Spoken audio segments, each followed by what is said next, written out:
Hello and welcome back to the Beard Before Wicket podcast. What an exciting day. Not just because he's here, but because we're back in the studio. Chris Woakes is with us, man. Thank you very much for hopping on, first of all. You were one of the first, I think, cricketers that followed the pod. Was it? Genuinely, yeah. And that's spending too much time on social media. And then from the get-go, Mo was like one of the best guys in cricket. So I was like, we have to get this man on. Before we hop into all that, I have got a lovely introduction for you because I think you deserve one. I think it's absolutely warranted. Obviously, you're the man who's won both white ball World Cups, flipped the Ashes on their head. I've watched that so many times. He won't believe it, but I've watched that so many times over. And I think you're one of the most underrated English cricketers that we've ever seen. And I know Mo definitely agrees with that. But I want to very quickly go into beard. In 2019, you suddenly had a beard. What happened? I know. I think that's when it just started to grow. It took me until I was like, no. Ages, bro. Honestly, all I could do was get a little goatee. It was always growing strong here, and then eventually it kind of kicked in, and I was just like, you know what, I'm going to run with it. I'm going to go with it, see where it gets to. But how different does it look without beard now? When you know what? I can't remember the last time I took this off. Yeah. So when I look back now and see a picture of that, I'm like, first of all, I look younger. I know two guys, right? Well, I don't know them, but there's two people that I know of who look great with white hair. George Clooney. I'm telling you, I always say that to you. I said, well, it's fucking George Clooney. Yeah, you fine wine, the little tints of silver in the hair. But the beard came, like now when I look back at old videos of Woakes, he's got no beard. And like Justin, he's like... It's so odd. Yeah, it looks weird. I'm not sure I'll ever take it fully off. Because now I just like, there was a time probably a few years ago where I like trimmed it down like real short. And I instantly regretted it. I was looking at it, like, what is that underneath there? Let's put that away. Yeah, I went through the Instagram and I was like, in my head, you know, like I've had a beard since I was, 16 probably? Six. Yeah, pretty much. So then I was going through the gram and I was like, there came a point where you just went from clean shaven completely. You had a beard at 16? Yeah. That's a good effort. That's some hairy stuff. That. I had this. That's a Wolverine. No, you definitely had a beard at like 16. Mine didn't start growing until about 18. I agree with that. I don't remember seeing you with the beard until you were like chin, a lot older. older. I had patches everywhere. And then it just grew into this the next day. Not the next day. Maybe a bit of work. Bit of work. Yeah. I can't grow that for sure. You can. No, I can't. Yours would be all the way down here, mate. Where you if you let it go. I'm not naturally hairy though. Yeah, but your face is. Look at your face. 6 years old, you don't think that's like growing. I probably had a tash when I was 7 or 8, you know. Or like, really? Yeah, you that's know, like crazy. the fluff that you were talking about. I had furry that for one. sure. Mine was 15. Yeah. And I took it off straight away. And before that, you didn't have like nothing. Really? Because my nephew's 12 and he's got this, like. And 12? Yeah, and to this depth. Thing is, once you start shaving it, that's it then. It comes back bristly, doesn't it? So yeah. But yeah, I was at 2019 and you had a patch where you didn't upload for a little while. And I was like, this is the period he started growing a beard. Started hanging out with Mo in this period and went, I need one of those. No, there was a time, we went to a Villa game, I think. And I I was trying to grow it and it was patchy as hell. And I was like, but I've got to stick with this. I remember looking back at a picture from that game and thinking that was a moment where I was like, either you go for it or you don't. 100%. So, stuck with I also had similar things, so I let it grow. I went away somewhere, might have been India. I went away, and my cousin Kabir and my brother came to pick me up from the airport. And after like a couple of months, I've got this beard, but it's patchy. Got to the airport, Kabir's like, listen, go into the washroom and shave that thing off. It's disgusting because he was like patchy. So I was there, like, and he brought me a razor, and it was supposed to be shaving cream, and it was a deodorant. Spray deodorant. So I had to like shave it off dry. As like, that's mad. That's bullying. I respect that. It's good. Older brothers are for. Yeah, it created this though. So it did it. It was worthwhile, wasn't it? Yeah. What did the missus say, by the way? Because I think that's a lifestyle change, right? Like genuine, serious face. It's a lifestyle. Clean shave every day to then not clean shaven at all. Yeah, it's true. I think she was pretty cool with it. She's never said that it had to come off, so no, she's happy with it. Yeah. I don't think anyone shaves these days. Well, you trim it. Surely you get a trimmer. Yeah, true. The clean shave. I reckon the clean shave's gone. No, if you've got facial hair, yes, unless clean you've shave's got gone. a deal where you Yeah. you're getting yeah. Use Gillette or something. Yeah. But no, if you I mean, we could. The only person I know that shaves is Johnny Bairstow. clean shave. Johnny looks shocking when he's completely clean shaved. Yeah, shocking. Does he have a beard? No. Yeah, he has a beard most of the time, but then randomly he comes Or and at he's least clean it's Yeah, shaven. that's outrageous. Oh, you know what? Actually, when we did that Marvel shoot, he was clean shave. Yeah. We did a Marvel shoot, and he was Really? like, he wasn't happy that day anyway, and he had a clean shave, and yeah, it wasn't a good look. Let's just say that. Anyway, into cricket. But before we sort of like dive into like your career, everything you've done, firstly I'm gonna ask Mo. Anytime we speak about Woakesy, you always say the first thing you'll genuinely say is the nicest guy ever, the nicest guy ever, and it's almost like you can't have a conversation of going like, how did Woakesy play today? Nicest guy ever, played pretty well. Where's that tag come from? Just, bro, I've known Woakesy like since what 13. Yeah, it'd have been about that. Yeah, I'm 2 years older than you, right? I think so. So I remember Woakesy was like 12, 13. Now we were in 14, 15. We played against each other, like train academy and all that. But even like then playing second team at Warwickshire together, then I left. Then he was playing for England. I came to England, and that's it. 10 years there together. 13's is young, man. Yeah, it was Yeah, real young, very real young. young. Were you close when you were young? No. Not close in the sense like now, but like I knew of him, Mm. and he knew of me. I was a bit older, obviously 2 years, so I had my own age group. But he played in my age group as well. So we See. played like, but I think we played in the 19s and We that. also like the first time I played against Mo was it was like my first club was Aston Manor, and we played against Mo, who was playing for Moseley Ashfield, and like Mo was like, he was the star boy, mate, because he was going to be like the gun, and he was a joke at that age group. Like he dominated all cricket growing up. And I remember turning up and he was there and he was Warwickshire jumper, and I was like, oh my god, this guy, he's just going to absolutely pong over, and he did. He just dealt with everyone around in those sort of age groups. That was my first sort of memory of Mo was playing against him, and he whacked like 60 or 70 off like 30 balls. But like at that age, it was just unheard of. You know what I mean? Like no one did it like that. And yeah, it was then. I think I played a bit of Warwickshire Academy stuff, and that's when we kind of got to know each other. And he bowled seam then. Yeah, I was seeing with it. No way. Yeah. It was slow, very slow now. Swing at me. What changed? But I did my back. Did my And back. you're like, Realised it's 15, hard. it was Realised hard it's When work. you were hard. 15? Yeah. You did back when you were 15? I reckon I had a stress fracture, and then I used to copy everyone though. So I used to like copy Zach Lane, copy Ashley Giles, whoever's bowling at the time. Yeah. Copy their action. I remember bowling in the net, just like my back's getting better, and I was just like that.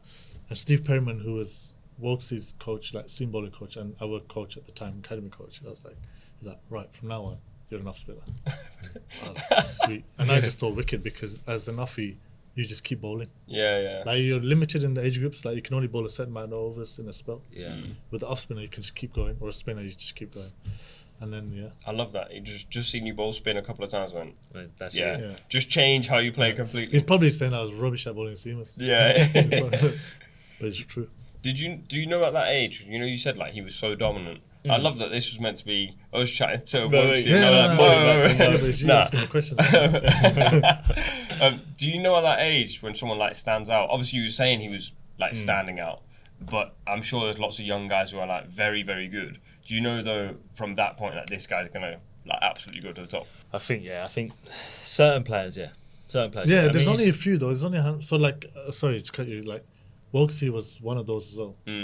Belly was one at that time. Like Belly was already playing, but I remember when Belly was like 14 and he was like, everyone's like, this guy's unbelievable. He's gonna play for England. He's 14. Probably younger than that. I think you can tell the players that are going to probably good chance of making it, and then there's like a absolute select few, like a tiny amount that will go right. He's playing for England. Do you know what I mean? Like, Was he in that Yeah, group? I think he was. I think he was. Yeah, he's definitely in that group. Bethel. Bethel's now in that group. You know what I mean? Like he Yeah. hadn't, before he played for England, everyone was talking about him like he was going to play for England, and he hadn't even scored a first class century, and it's like no, he's going to play for England. There's only a select few that are like that. Can you think of any others? I mean, I suppose There's been loads, but like Rooty was one Warwickshire. for me. Rooty was Rooty definitely was one for Yeah, me as you well. knew. Obviously, it's funny. I'm like, I suppose some people have a better eye than it for others, but like Rooty had no strength. Like coming through he was tiny, skinny guy, didn't really hit the ball off the square. But I remember Graham Thorpe saying he was on a Lions tour, and he was just like, this guy's going to the top. Like, and I was like, he can't hit the ball off the square. Yeah, it's mad, isn't it? I bet he was like, nah, he's going to the top. And Yeah, I some like, people for me, that's just next level being able to see. Yeah, I agree. Like Vikram Solanki said, like Rooty's debut was against Worcester, and I reckon he got first things 0 of 7. I need to check that, but I'm sure he got no offside. And Vikram Slanky was in first slip. Then he had Darren Mitchell. I was in third slip somehow. And he's like, this after like 4 balls, like, this guy's going to play for England.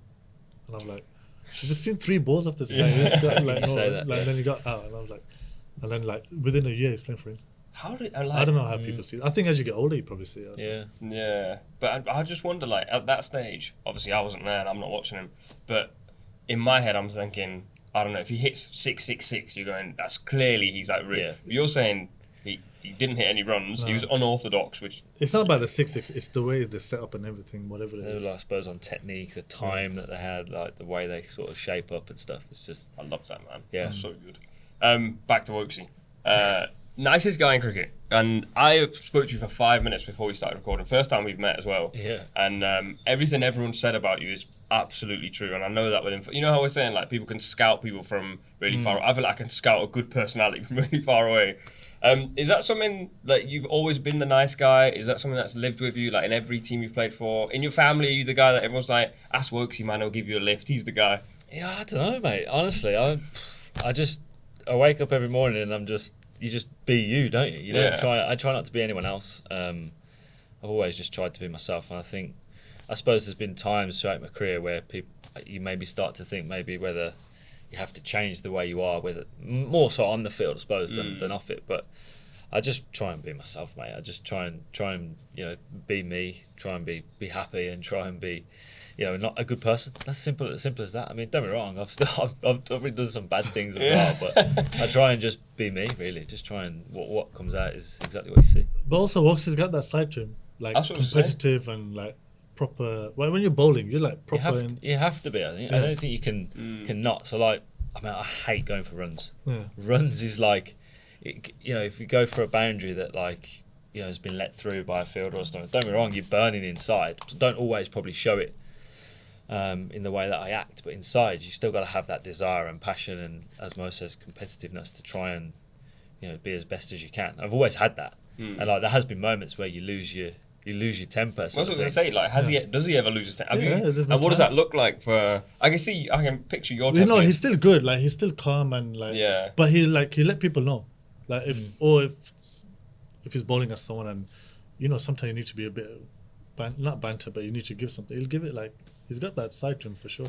I think some people show it in different ways, and it's like, for someone like Jimmy, for instance, Jimmy Anderson, as a fast bowler, he wanted to be in the face, wanted to be given plenty of abuse. Do you know what I mean? Quite feisty sort of thing. That got him up for the battle. But I've worked over the years. I figured out quite early that like if I put all my attention into that, I lost my skill. I lost how to be able to like focus on my sort of game.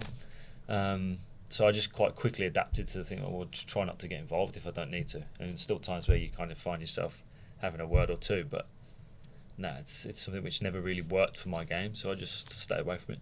I'm just picturing what your temper looks like. Like, as a parent now, you're a parent. I get this feeling you're the parent that, like, when something happens in your house, they're like, it's all right, it's fine. And your missus is like, what are you doing? Like, we've got to tell them off this time. No, missus will be the opposite, man. I'll still let the kids know. I still have to let the kids know. No, I still can lose my temper. I think it's certain things that obviously rub you up the wrong way. But what rubs you up the wrong way? That's what we're... What are you trying to find? Yeah. In terms of that, like, sort of competitiveness that you were talking about, who would you say that you've come up against that gets that out of you more? Or is it guys around you? I mean, when you're playing for England, I think naturally, like you're desperate to win, you're desperate to perform, you're desperate to do well. There's so much on the line. Like, you want to perform well for yourself to obviously, further your career, maintain your place in the team, whatever it is. You want to win for England, you want to win for your teammates. But I think that it gets in more when you're kind of playing for a team that you've played with for a long period of time, I reckon, and you don't want to let those other guys down. I mean, don't get me wrong, you don't want to let your teammates down at any point, but when you've played with a group of guys for so long, I reckon it means that little bit more. You get a bit more passionate about the result rather than, say, for instance, you're making your debut or something. You're a bit more internally thinking about yourself rather than the collective. And I think, I played with Mo in an England team for a long period of time, and the longer you're with a group of guys, the more, I suppose, you mean to each other. So that's when you get the best out of yourself, I reckon. Is that like that's a responsibility thing, right? Like, I think you said this to me before on a previous podcast, when you've got like a tight-knit group of people, everyone kind of has their own roles and responsibilities. Sometimes, like, if you're not on it, he might pick up for you. Sometimes you might pick up for him. Yeah. If, say, you're not in that environment, like, obviously you've been travelling a lot recently, and say you're not winning or whatever, is it harder then for you to be like cool and composed, or to be like in good form if you don't have that like network of guys around you, think? It's not the network of guys, it's sometimes the environment. So like if the environment is like we had it, we were quite lucky actually, that era was strong. So all the guys, we kind of knew what we were doing.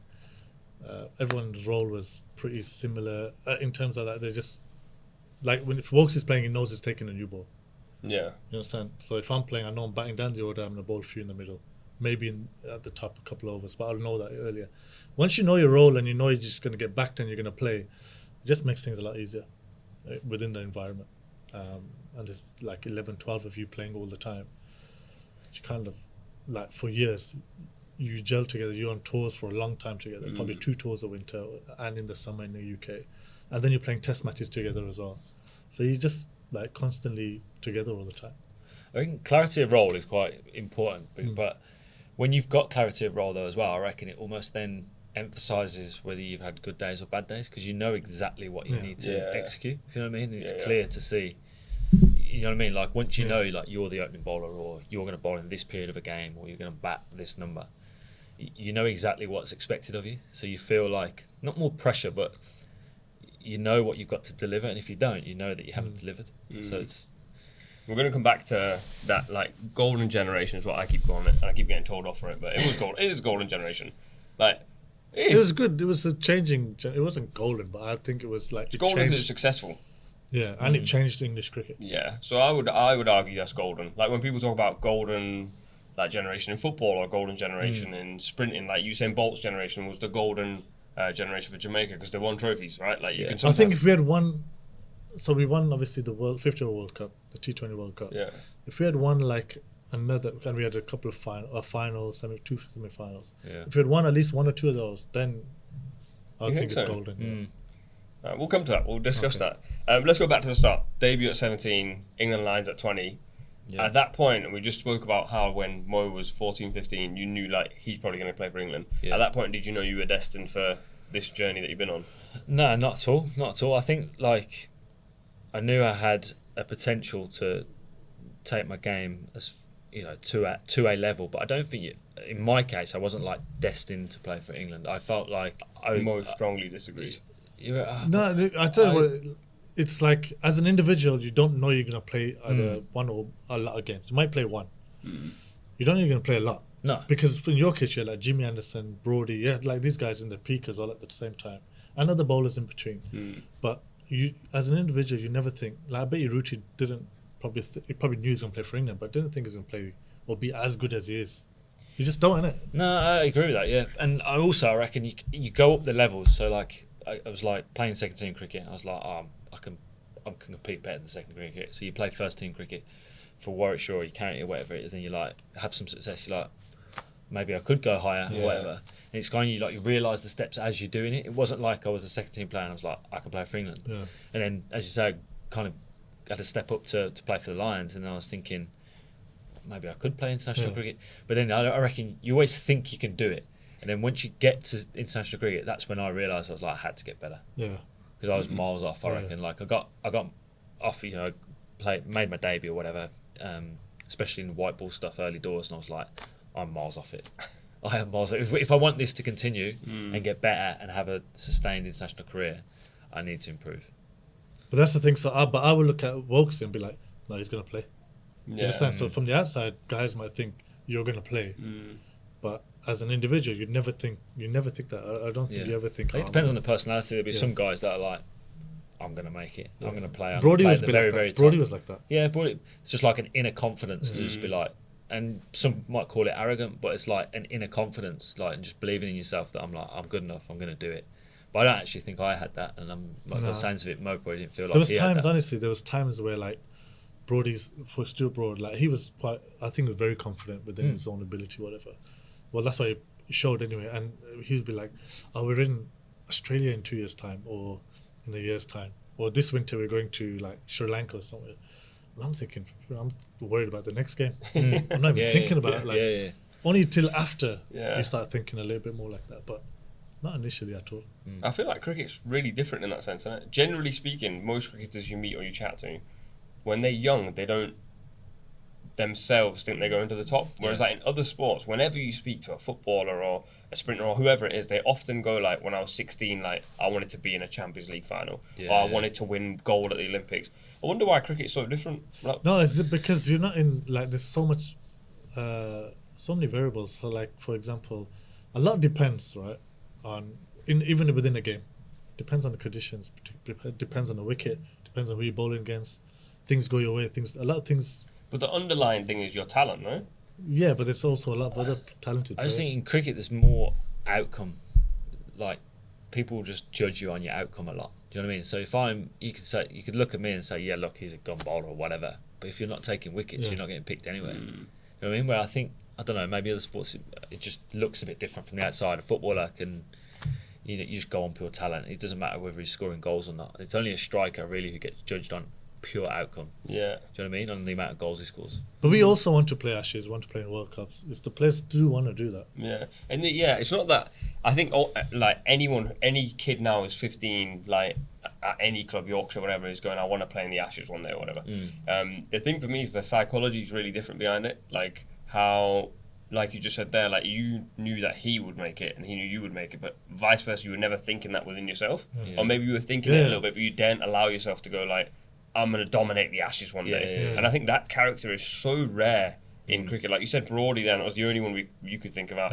I can't even think of another one off the top of my head. That No, there's not many. What about like Josh Butler? Is he someone that like, no? No, he's been the same I as reckon us. that would be the same. That's so fascinating to me. Because I honestly think maybe that's a little bit of what like cricket is potentially missing for it to become more of an entertainment sport. I think more people start. I think in cricket you got to be like that. I personally think. You reckon that just character that just comes out there and it's like quite bullish and just be like, I'm doing this. I think no more one's stopping people me. will start to watch cricket if you get more characters that are like more. I guess, you know what it is? You know what cricket does? Cricket humbles you. Yeah. So as soon as you think, I'm amazing and I'm gonna do that, bro, like it just pulls you back down to how much you could score 100 and be like play one of the best knocks, right? And then for the next month, you're in the worst form of your life. Not even the next month, within the next week, you could be like no, and then like you just got a good ball. It's mad, honestly. It just and you're probably humbles thinking, how is that even possible? Yeah. No, it's true, man. Because momentum is everything in sports, in life, or whatever. Yeah. If you've hit 100 in my head, and I'm thinking about the top players here, maybe it's more difficult to think below that. But if you've hit 100, I'm going to assume in the next match you're getting 50, or you're going to play well. Like if you're not an all rounder, you're just a batter, you might, I don't know, get a run out, or something's going to happen for you that makes people go, he's on it. You know how many players in county cricket have scored like a triple 100 at the start or a double 100 at the start, and then within the whole year he scored about 400 runs. How does that happen? It can happen. That's the thing. It just does happen, and that's the thing. The sport humbles you, mate. Honestly, it does. When you think you've cracked it, it just brings you back down to earth somehow. I get that. I understand that because obviously, and everyone knows. All cricketers know that. I reckon. I don't know. I think there's definitely guys out there who, like maybe because of the way cricket is perceived, right? Like if let's say for example, like Woakes is coming in and he's gone. When I was 17, I knew I was going to the top. In cricket, I think people go, cocky bastard. You know, I mean, people don't want to see that. So I think even if someone thinks that, they'd never say it out loud. No, because in cricket, everyone knows that it could easily go the other way around. You could be working in McDonald's the next. The game is it's too hard to be that cocksure. Yeah. Fairs. On your style, I was Googling, like, I typed in Chris Woakes. I wanted to see, like, what the first thing people Googled were. And the first 5 things were bowling style. Why does Chris Woakes bowl like this? Why? Go on. Bowling style. We've got this thing in the change room about Woakes here. Everything is perfect. Bowling action is perfect. His hairstyle is perfect. Even his beard is nice and neat. But have you seen him play football? You think you're good at football? Sick footballer. Not anymore. Baller. Not anymore. Baller. I was at like one point. perfect. Perfect technique. I can't lie, like, even when I looked at the outfit earlier, like, there's certain people who go, like, 100%. they know, like, if you roll the sleeves up, you'd roll them up to the right length. If I did it, it wouldn't quite be the same. You know, those guys. But you ask any cricketer in that, they'll tell you, they said describe Woakes in one word. 90% would say perfect. No chance. We're gonna have to cross-reference. So that's why when yeah. his bowling action is like lovely, it's like proper. Yeah, but sometimes I sometimes wish my bowling action not wasn't as like so economical or whatever you say in line or whatever, because I always think that the people that as a batter, the amount of times I've faced guys and you're like, oh, he's not too bad to face. I quite like facing him. It's like because you can see the ball, it comes out, you can see it all the way. And I always think that about my own action. It's like, oh, he can just looks a bit too easy. Do you know what I mean? Whereas I wish I had like a crossover or something. Yeah. Or like arms going everywhere. And it makes it more difficult to face. But you go with what you've got, don't you? Only perfect people complain about perfect things. Did you watch someone and go like, I like that action? Because you were saying you like replicated loads of bowlers or loads of actions. Did you see someone while you were a kid and go like, I like his action, or that's how I want to play? Not really, not from an action point of view.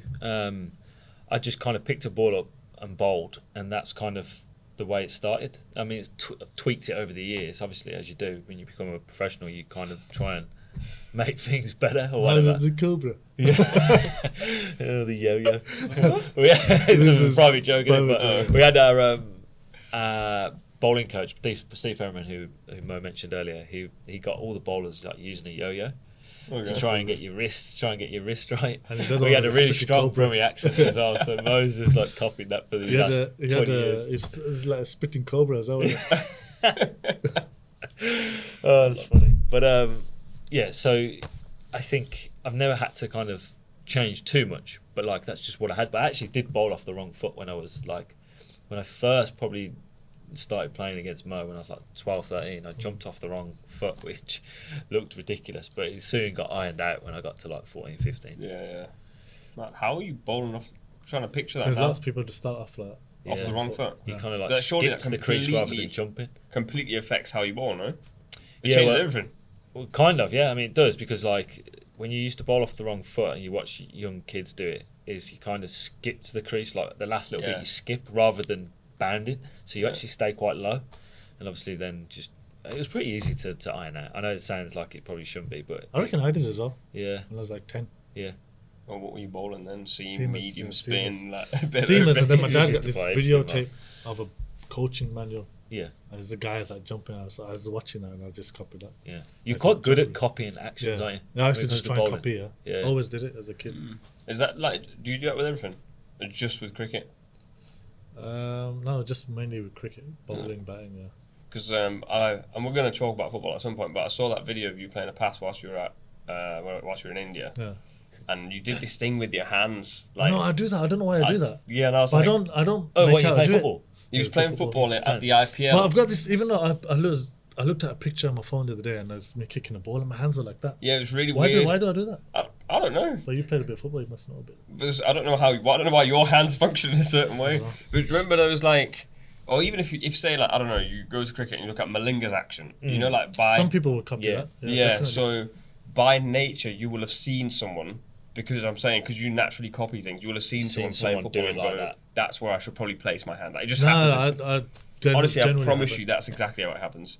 Like there's like Sterling or something. Not Sterling, man. It's just like it's actually when I'm like kicking a ball. Is it? You kind of like it's like he's holding. Maybe like helps you like keep your body shape. Do you know what I mean? Maybe. I think it's that De Bruyne ball up. I guess. Yeah, not quite.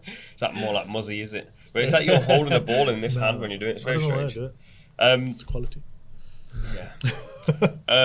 Lions tour in the Caribbean, you get 13 wickets. That a lot of people like when you talk to other people. I think you've done an interview as well where you said like that felt like a bit of a breakout. Talk us through that.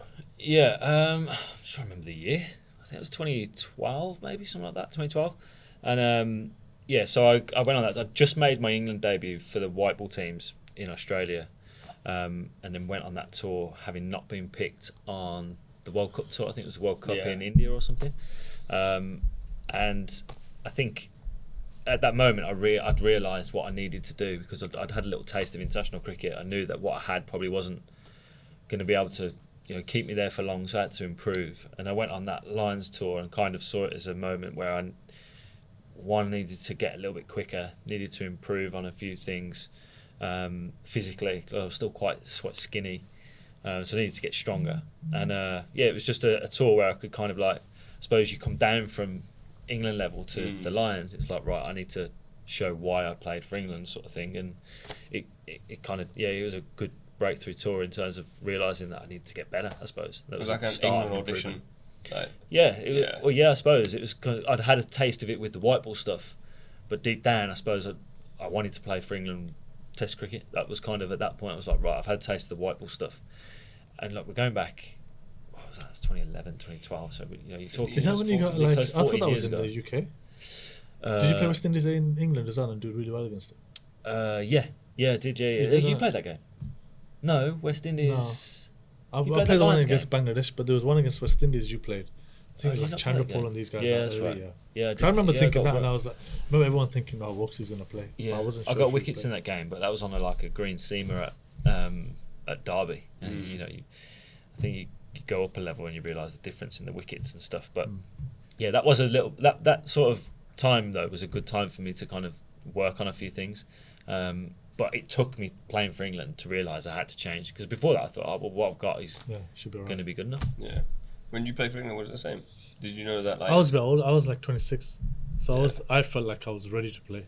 Yeah. You understand? So like, obviously I had to improve still. I had to change my technique a little bit, and bowling wise, definitely I had to change, because when I first played, I bowled quite slow.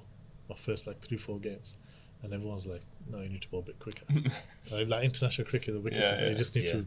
You can't afford to bowl so slow. And then I had to work on that, and then you just, like Woakes said, you just know that what you've got, it's got you there, but you actually need to improve now.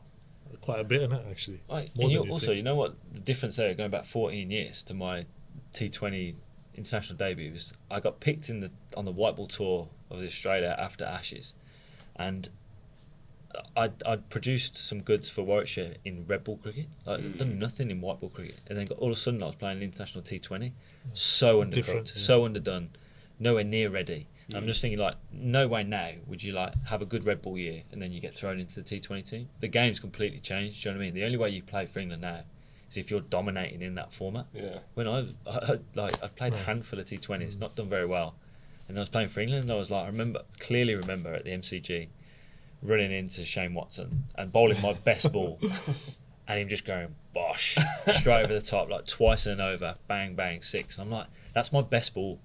And like, it's just not going to be good enough to be able to sustain it. And it was a clear sort of, it was an eye opener. Put it that way. Scary, man. Yeah. I'm just thinking, how old were you then? Probably going back 14 years, so about 22. Yeah, 22. About 22. Is that when you hit Sean Tate for a massive 6 as well? Yeah, I did it. That was massive. Thanks for bringing that up, man. That was huge 6. Yeah. Massive.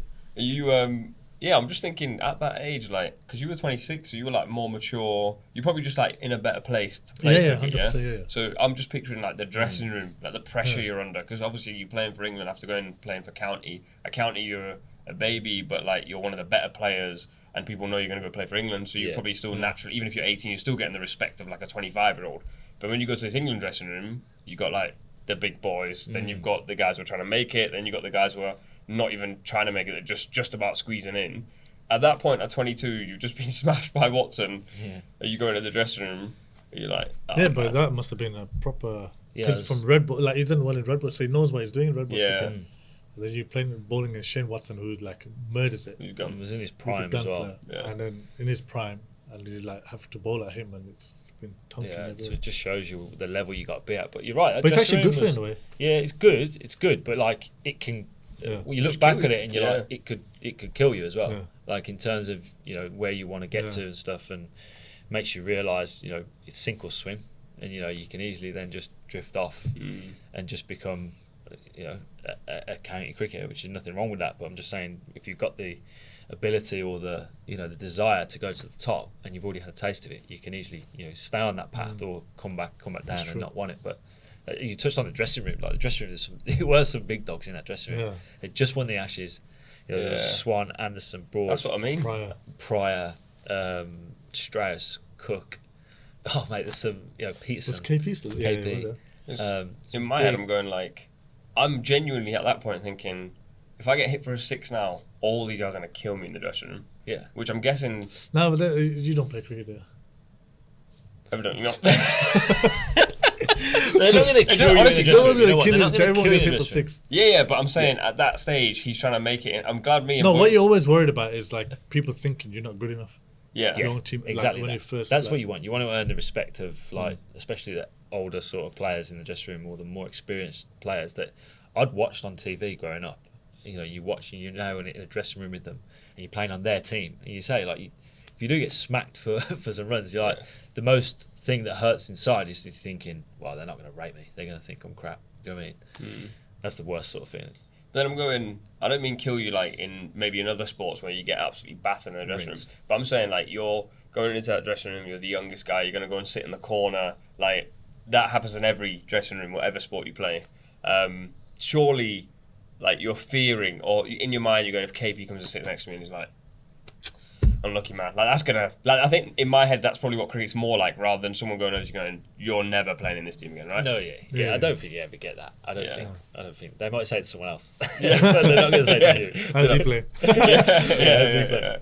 Yeah. I find that like dressing room culture so interesting because obviously like we've had this. I mean, it takes him 2 minutes before he says he's never played cricket. So you've done well today. You lasted 25 minutes today. I don't know anything about it. That's also a lie. Yeah. But let's not contest that. Okay, Let's not let's contest that. Between that period and 2015, as Yeah. you were saying, you were like trying to get into the side. You're like in and out of the team at this point. How are you dealing with that being in and out? What's going on? Yeah, so throughout that period was a period for me to try and just get better. I think on the areas that I needed to get better at. One, I needed to put a yard of pace on. As I said, I needed to get stronger and being able to deal with, I suppose, the rigours of potentially international cricket. You know, and I kind of dipped off a little bit throughout that period because I did make some tweaks. I tried to get quicker, and I lost a little bit of skill. And you know, what had got me to that point was my skill. But to succeed, I knew I had to put a bit of pace on, and I did that. A couple of different ways. You know, I increased the speed of my run up, I changed a little tweak of my front arm, and I put on pace quite quickly. I don't know if you remember, I did at one point, but then my body started to hurt and things started to hurt, and then also like I lost my skill, so which had got me there. I still wanted to be able to do that, and international cricket, you still need to be able to do stuff with the ball.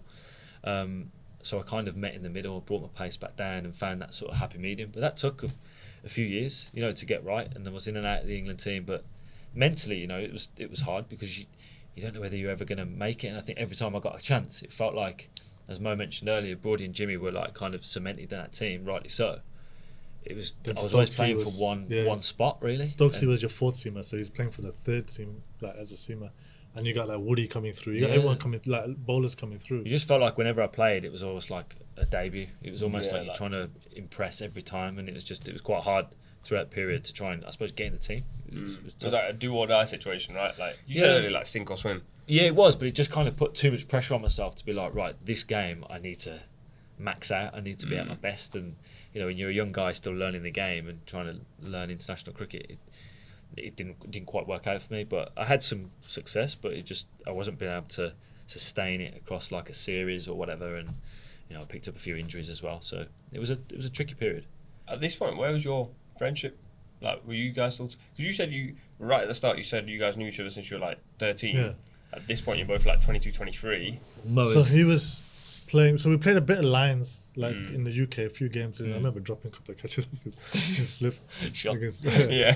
And then like we played lines and stuff. And then when we both were like playing England regular, like we might not have played all the games, but we were on tour all the time. Yeah, in squads together. In every squad we were together. So then we were like always playing, and we've both Brummies, so we had that in like that connection as well. Cricket friendships are so weird to me. It's like, I don't know, like just the way you describe them. It's like you and Rash are really close, and then you're like, me and CJ are really close, and me and Woakes are really close. Yeah. And I'm like, how? I feel close to like Woody, Joss, everyone, but cricket's like that. Yeah, Right? it's like that. And I think you spend so much time with each other. You get to know people, like, because we tour a lot with each other. Yeah. It's not like, I don't know, like I can only imagine in football you're not with each other as much as what we are as a cricketer. You spend a lot of time with each other. You get to know what people are like off the field as well as. But a lot of the time also, like on tour, it's like I'll be Rash pretty much every night, but then we'll go for dinner with like Joss and these and whoever. Then Wokesy, Woody. You know, it's just like it just happens. Yeah. But it's just so like odd to me. It's like normally, like if you think about any of your in cricket, you actually friend. A lot of the time, you're actually friends. Like which is why it's odd to me. Like whereas in other sport, you're not actually that. you kind of just get along because you're trying to pull in the same direction. Whereas obviously in cricket, it's like anytime me and Mo talk, you're like, oh no, I actually know this guy. And I'm like, oh, I think you just happen to like bowl with each other for a season. Like, why do you know him so well? You know? Yeah. Like not just teammates, but actual mates. Do you know what I mean? Like that's the difference, isn't it? And then also you had that generation where like that team was just so close for such a long time. I think that definitely helped. Yeah. Promise we're gonna get to that. Because that's honestly, I know everyone at home's going, I really want to talk about that period, but I also generally just want to know, like I said before we started recording, actually, you haven't done many podcasts, and I find it more interesting for the journey that happened. In this period, you were going on, we've said like you're the nicest guy in cricket, like everyone sees you as the nicest guy. There must have been a point where you wanted to like reinvent yourself. Must have been a point where you went like, maybe it's time for me to be like not the nice guy, and I mean that in a bowling sense. And you said you change your bowling style sometimes.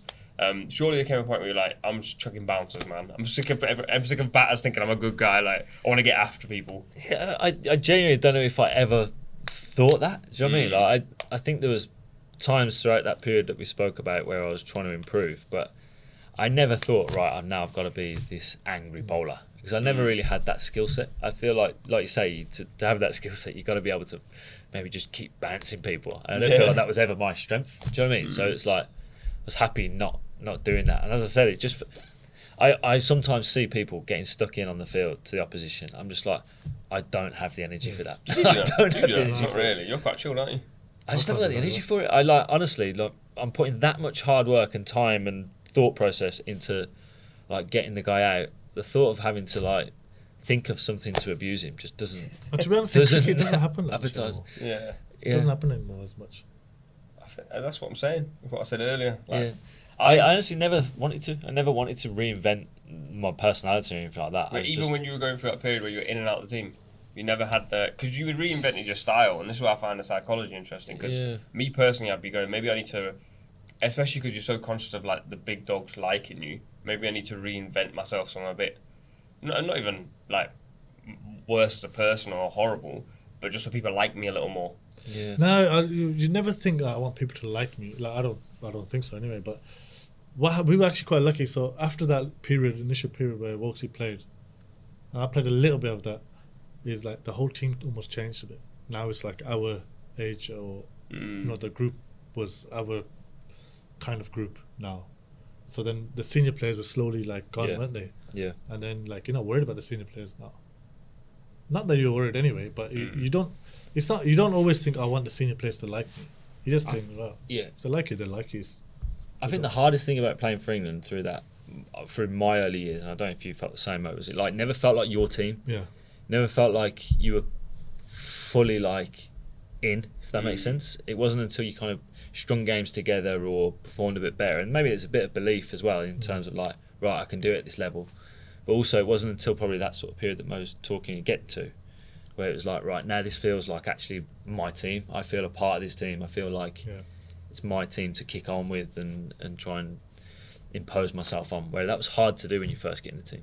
So then at some point along that line, you land in this place, this team, where everyone's like on the same level. Would you say that like consciously happened? Is that Owen? I reckon so. I don't know what you think, but I think like when Morgs took over and he was like, right, this is what we want, and we just followed. I don't think there was any sort of like whatever he wanted or whatever he decided as a captain, we just tried to do. But why did you trust him? I was meant to ask you this last time, man. I don't know. I think we all felt like he was the one guy who can lead this team.